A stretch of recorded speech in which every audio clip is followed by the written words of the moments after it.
صاحب نواز شریف صاحب کو پارٹی کا صدر بنانے کا فیصلہ ہوا ہے، اس سے کیا فرق پڑے گا؟ یہ کیوں فیصلہ کیا گیا ہے؟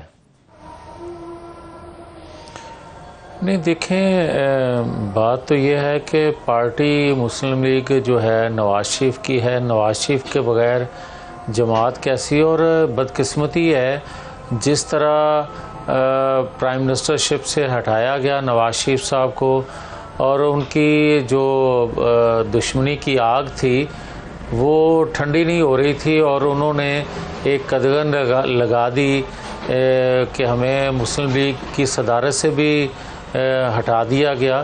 تو وہ جب جو مشکلات تھیں یا وہ جو رکاوٹیں تھیں جب وہ حائل نہیں ہیں صدارت میں، تو اس لیے مسلم لیگ کی صدارت انہی کی تھی، انہی کے سپرد کی جا رہی ہے.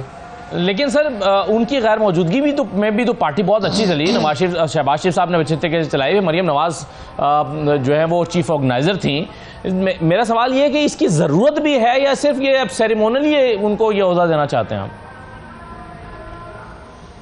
نہیں، ضرورت بھی ہے جماعت کو، اور دوسرے نمبر پہ دیکھیں نواز شریف کا تجربہ، نواز شریف کی کریڈیبلٹی دیگر جماعتوں کے ساتھ، جو سیاسی جماعتیں ہیں ان کے ساتھ یا ان کو ہمارے ساتھ بیٹھنے میں آسانی ہوگی.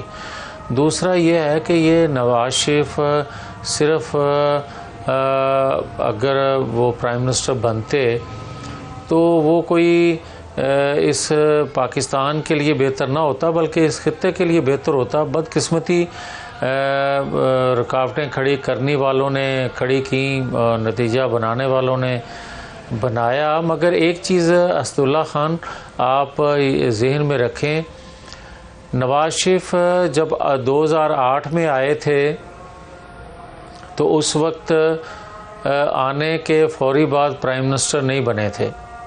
نواز شریف 2013 میں جا کے پرائم منسٹر تیسری دفعہ بنے. نواز شریف آئے 2024 میں، جیسے بھی حالات ان کو بنا کے دیے گئے، مگر نواز شریف آئندہ انتخابات میں چوتھی دفعہ وزیر اعظم بننے جا رہے ہیں. آئندہ انتخابات میں بالکل انشاءاللہ. کب ہو رہے ہیں سر یہ؟ جب بھی ہوں. نہیں، 2024 میں، 25 میں، 26 میں کب ہو رہے ہیں آپ کے خیال میں؟ بھائی میں اسداللہ خان نہ کوئی نجومی ہوں. ٹائم 5 سال ہے. انتخاب وقت پہ بھی ہو سکتے ہیں، پہلے بھی ہو سکتے ہیں، مگر نواز شریف ہی پرائم منسٹر کے کینڈیڈیٹ ہیں. تو یہ بھی تو ہو سکتا ہے کہ اسی حکومت میں کی طرف سے، اب دیکھیں وہ ایم ایل اے تو ابھی بھی ہیں نا، اسی حکومت میں بھی تو وہ کسی دن اپنا وزیر اعظم چینج کر سکتے ہیں. حکومتوں میں وزیر اعظم چینج بھی ہوتے ہیں، جیسے نواز شریف کو ہٹا کے آپ شاید خاقان عباسی کو لائے تھے. نہیں، ہم نے ہٹایا نہیں تھا، ہٹانے والوں نے ہٹایا تھا.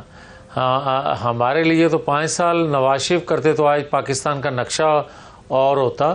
ہٹانے والوں نے ہٹایا. یہ اسداللہ خان جب آپ تاریخ کو اس طرح مسخ کرتے ہیں تو آج کی پود سمجھتی ہے کہ شاید ہم نے ہٹایا تھا.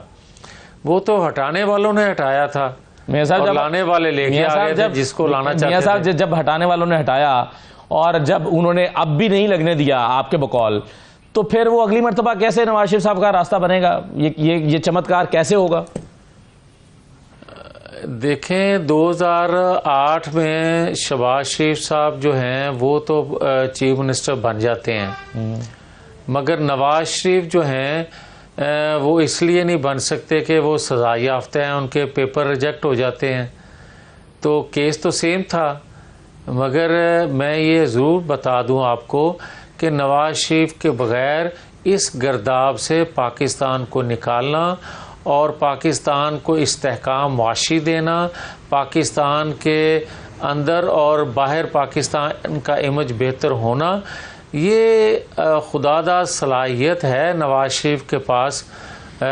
اس کے بغیر ممکن مجھے نظر نہیں آتا. اور یہ وقت آپ دیکھیں گے کہ رکاوٹیں کھڑی کرنے والے بھی نواز شریف کو جو منتیں کر کے لائے تھے وہ یقیناً جو میں کہہ رہا ہوں اس کے ساتھ کھڑے ہوں گے۔ میاں صاحب جب آپ بار بار کہتے ہیں کہ نواز شریف صاحب کا راستہ روکا گیا، بندوبست کیا گیا، ان کے خلاف ایک سازش ہو گئی، جب ان کو لائے گئے پھر بھی وزیر اعظم نہیں لگایا گیا، یہ باتیں آپ کو نواز شریف صاحب نے خود بتائی ہیں کہ میرا راستہ روکا گیا ہے؟ یہ نواز شریف صاحب کی ایما پر آپ کہتے ہیں یہ بات، ان کی مرضی سے کہتے ہیں؟ نہیں، اسد اللہ خان، اگر آپ جیسے لوگ جو ہیں وہ اس طرح سوال کریں تو مجھے تعجب ہوتا ہے، پتہ آپ کو بھی ہوتا ہے، مگر آپ دوسرے کے منہ سے کہلوانا چاہتے ہیں، وہ میں کہوں گا نہیں، میں نے جو کہنا تھا آپ کو کہہ دیا۔ نہیں سر، لیکن میں اس لیے میرے ذہن میں سوال یہ پیدا ہوا کہ 3-4 دن پہلے رانا ثناء اللہ صاحب تھے میرے ساتھ شو میں نے ان سے کہا آپ کا حوالہ دے کر، تو انہوں نے کہا کہ جی میں نے کہا کہ نواز شریف صاحب کی ایمان کے بغیر یہ بات کیسے ہو سکتی ہے؟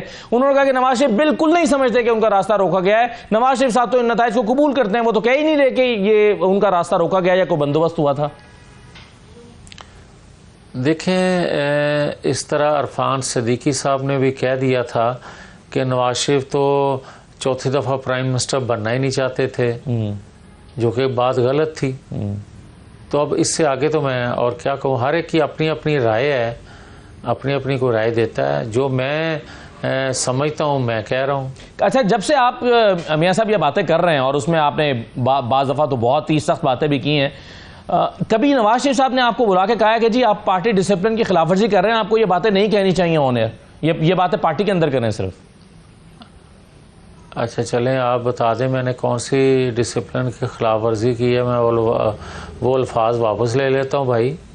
نہیں سر، بتائیں میں نے کون سی ڈسپلن کی خلاف ورزی کی ہے؟ وہ آپ نہیں ڈسپلن کی خلاف ورزی میں نہیں کہہ رہا۔ مولانا فضل الرحمان صاحب نے آج کہا سر اسمبلی کے فلور پہ، اور انہوں نے یہ کہا ہے کہ اسمبلیاں بیچی اور خریدی گئی ہیں، کیا آپ کا سورس اور فضل الرحمان صاحب کا سورس میچ کرتا ہے سر؟ بات ایک جیسی ہے؟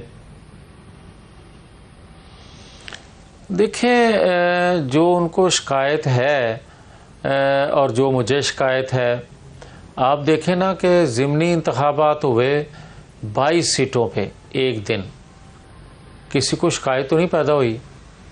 2-4% ہوں گے جنہوں نے آواز اٹھائی ہوگی، مگر کسی نے یہ نہیں کہا کہ میرے ساتھ دھاندلی ہوگی۔ تو اگر 8 فروری کے انتخابات جو ہیں اس کے حوالے سے شکایات ہیں بہت زیادہ، تو کچھ نہ کچھ تو حقیقت ہوگی نا۔ سر یہ جو 22 حلقوں کا جو الیکشن ہوا ہے، ویسے اس پر بھی بہت زیادہ تحفظات کا اظہار اسی جماعت نے کیے ہیں، جیسے تو 8 فروری کے الیکشن پہ بھی تحفظات کا اظہار کیے ہیں، تو اعتراضات تو ان کے اب بھی ہیں۔ اگر اس جماعت نے روایتی طور پہ اعتراضات اٹھائے ہیں تو کیا لوگ یہ سوال کرنے میں حق بجانب نہیں ہے کہ ڈیرہ اسماعیل خان میں یا خیبر پختونخوا کی دوسری سیٹ پہ جو انتخابات ہوئے ہیں وہ صاف شفاف ہوئے ہیں؟ پھر لوگ یہ حق نہیں رکھتے کہ وہاں جس کی حکومت تھی وہی لوگ جیتے؟ یہ اس طرح پوائنٹ سکورنگ تو کوئی مناسب نہیں ہوتا۔